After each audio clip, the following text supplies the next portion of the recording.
প্রিয় দর্শক, আসসালামু আলাইকুম। আশা করি আপনারা সকলে ভালো আছেন। আমি সাথে আছি ইসমাইল হোসেন, দেখছেন ইসমাইল মিডিয়া সেন্টার। তো এই মুহূর্তে আমরা আছি মধুপুরে মাধবময় সিনেমা হলে। আপনারা দেখতে পাচ্ছেন ইতিমধ্যে কিন্তু ঈদের ছবি তুলতেছে, আপনাদেরকে দেখানোর চেষ্টা করতেছি।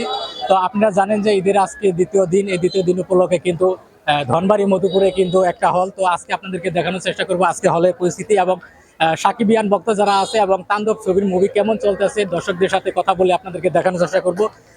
আপনারা দেখতেই পাচ্ছেন যে আমরা এই মুহূর্তে মাধবী সিনেমা হলের সামনে কিন্তু আছি। এখন প্রায় দুপুর বাজে। এই দুপুর সময় আমি আপনাদের সাথে দেখানোর চেষ্টা করব।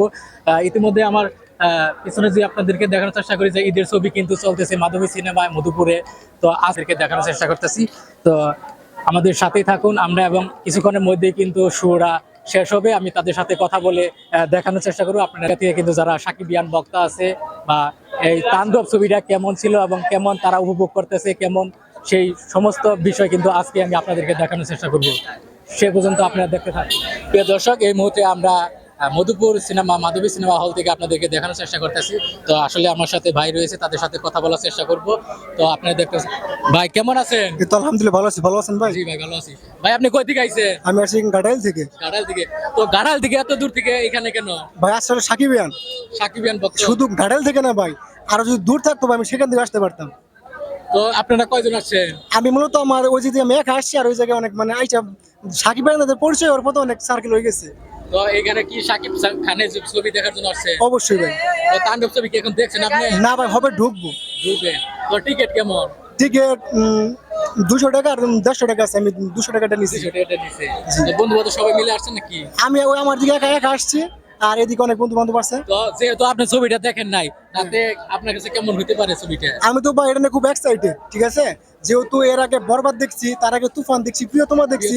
আমি খুব এক্সাইটেড যেহেতু শুনছি এই জায়গাতে যে এই জায়গায় বলে নিশু আছে, ঠিক আছে। নিশু এবং সিয়াম ক্যামিও দিছে।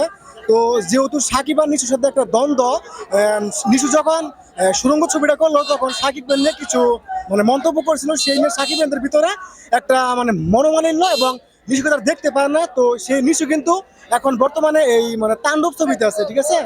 তো খুব এক্সাইটেড আছি যে নিশুকে কি মানে কিরকম চরিত্র দেওয়া হয়েছে, আর আমাদের সাকিব খানকে কিরকম চরিত্র দেখা হয়েছে, মানে খুব এক্সাইটেড। তো আপনি যেহেতু ছবি দেখেন নাই, তবে আপনি যারা 3টা ছবি দেখছেন, প্রিয়তমা দেখছেন, তারপরে কি চললো আরেকটা? প্রিয়তমা, বরবাদ, তুফান। বরবাদ, তুফান। তো এখানের মধ্যে 3টার মধ্যে সেরা কোনটা ছিল আপনার কাছে? সেরা বলতে আপনার বরবাদ বেস্ট লাগছে আমার কাছে।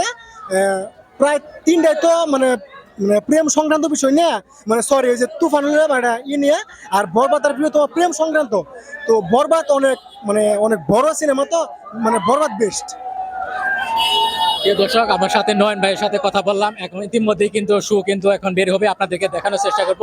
তো যারা ছবিটা দেখছে, যেহেতু ভাই দেখেন নাই, ছবি দেখার জন্য আসছে, তো আমরা আপনাদেরকে দেখানোর চেষ্টা করব। যারা এই ছবিটা দেখছে তাদের সাথে দেখানোর চেষ্টা করবো। আপনারা দেখতেই পাচ্ছেন যে ইতিমধ্যে কিন্তু তাণ্ডব মুভিটি কেমন চলতেছে আপনাদেরকে দেখানোর চেষ্টা করব।